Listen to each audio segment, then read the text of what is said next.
Lakers blow a 13-point lead to the Charlotte Hornets with 4 minutes left in the third. The Hornets go on a 24-1 run. And down the stretch, the Hornets just executed better. They hit 7 threes in the fourth quarter, but the Hornets only shot 36%. Only the third time in Laker history they've lost to a team shooting this poorly. It's a bad loss. It's a tough loss. The Hornets had lost 9 of 10 coming in, and it just seems like they took their foot off the gas, Rob, at the end of that third quarter. And despite LeBron's heroics, couldn't get it done. They left the car at the airport. They didn't do anything. And you look at this team, you know, you got a team like the Charlotte Hornets, and you have a team that's a penetrating team like the Lakers can be. I know we had no AR, and that was crucial, but the Lakers only shot 12 free throws against a poorly defensive team in the Charlotte Hornets. And for me, that was the key. You know, the Charlotte Hornets had 8 more free throws made than the Lakers. And you look at the Lakers shot 51 threes. Are you kidding me? You don't have to shoot 51 threes versus the Charlotte. You get to the cup. You play the percentages. And to me, they didn't take this team serious. And shooting 51 threes shows that they didn't take this team serious. And they just said, you know what, we're going to come out. We're going to win. It's All-Star break. Teams usually perform badly after the All-Star break. But this is a young team. Young teams normally come out with energy. Lakers, huge favorites, 13.5 points. So, you know, most people said, yeah, they're going to win this game, go into Portland tomorrow, see what happens there. It was a strange game in a couple ways for me. Austin Reeves getting kicked out of the game in the third quarter. Huge turning point. Maybe it's a little bit of a learning lesson for Austin. And I understand his frustration. He gets fouled a lot. And Robbie does not get the LeBron treatment. And you know, he's not a superstar, so he shouldn't. But, you know, he got the first one right there, and maybe just stop. And then he gets the second one after he turns back towards the ref. After that, and a couple other bad words, and that was it for Austin. And I felt the Laker offense struggled in the third quarter, only 18 points, Rob, and just a little out of sync in that fourth quarter. I know they got 31 in the fourth, which is good, but just couldn't really pull away from Charlotte. Sloppy first half, Geet. We talked about it on the halftime show. Lakers up 11 at the time, but they had a ton of turnovers. They could have been up 20 at the half and maybe really put this team away early. Yeah, Robbie, look at that 4-minute mark in that third quarter. Lakers are up 13. They miss a 3. They foul for an and 1. Gets down to 8. And that's when Austin gets kicked out. And they never scored again until the 9-minute or so mark of the fourth quarter. And like you said, you and I were watching at that point, just at the shot selection. Like you said, they were just kind of cruising. If it wasn't for LeBron, like, getting them back in it with some crazy shots, I don't know, you know, and then the team started to play with a little bit more life, but it was just tough offensively. It was crucial because Rui hit that 3 from the corner, and that kind of broke the ice. But after that, you know, the Hornets were hot. You know, Bridges hit some threes. You know, Melo hit back-to-back threes. And when you're a young, scrappy team like this, that's what they live off. They thrive off this. They thrive off the threes. You know, they came out, they started knocking those down. You even had, you know, Josh Green, he was over 3, but he played a lot of great defense. Mark Williams, you know, he was inspired tonight to block shots because of the trade that didn't go through.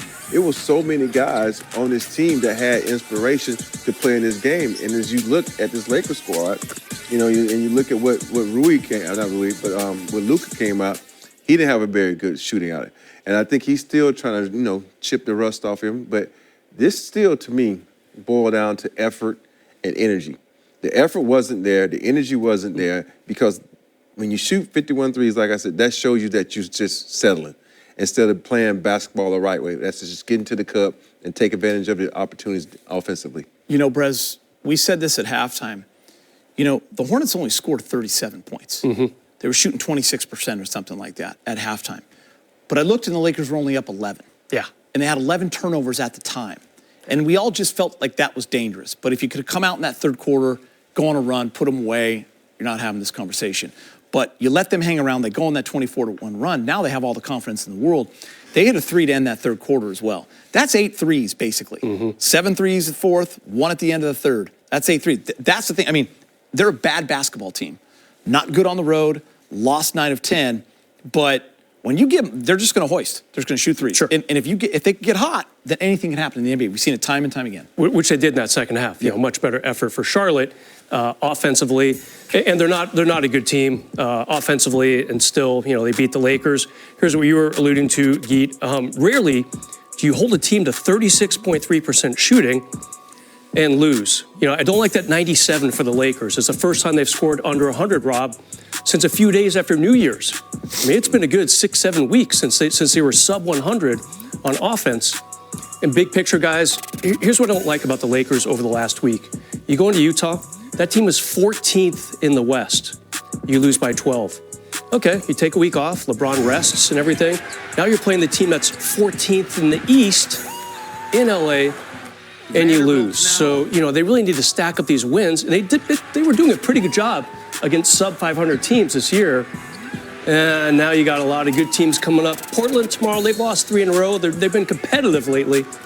But after that, wow, guys. And the schedule is really going to get tough for the Lakers. A lot of games against a lot of good teams. So you really need to beat these bad teams, and it did not happen. That's a disappointing part. Especially if you want to be above the line. Yeah. You know how tight it is, and obviously there's 29 games left, so you can't panic. But you lose to those 2 teams. Obviously, Rob, you were the hottest team in the league. And then when you lose those, you kind of start to go, okay, got a tough one in Portland tomorrow night because it's on a back-to-back. And then all of a sudden, you know, well documented, everyone's talking about the strength of schedule. Lakers have one of the toughest schedules coming up, looking at Denver on Saturday night. Yeah, you know how Denver is. They kind of been owning the Lakers for a while. But, you know, you look at this game, and there was a couple of key moments in the game where guys like Finney had that turnover, where you looking for Luka when you should have took the shot. I know certain times guys are the stars of the team. Take your opportunity. You've been knocking down threes. You have to do that. And now you got to build up this confidence to go on the road. Because think about it, you've lost 2 games in a row to 2 teams that are lottery teams. And are okay being in the lottery. Yeah, and they're okay, Yeah, but right, you know, it's a Cooper flagship right now. You know, and so for me, you got to find a way now to pick yourself up and go in, because now you're playing another team that's a lottery team.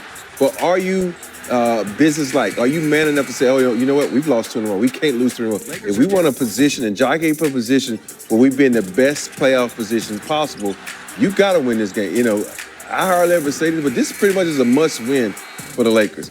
Because, like you said, you got this road trip that's about to come up. You got all these juggernauts are sitting there that hate the Lakers, that always want to beat the Lakers, and that makes you have to spend more energy with a team that's, you know, not very big in size and are very heavy loaded when it comes to their starters. And Portland just hanging around up there. You know, this was the only game tonight, a reschedule for the Lakers and Charlotte from a month ago when the fires were happening. So Lakers had to come back a day early, as did Charlotte. And obviously, it didn't look real good, Geet. I'm a little, the offense didn't look good in that second half. You know, and Luka still a little short on some of his shots. Made only 1 3. 1 for 9 from 3, 6 turnovers. Yeah, and 5 fouls, too. Second game in a row, he's had 5 fouls. What does that tell me? He's still working his way back into shape. Remember, he missed almost 7 weeks between games. Long since career. That was a long stretch.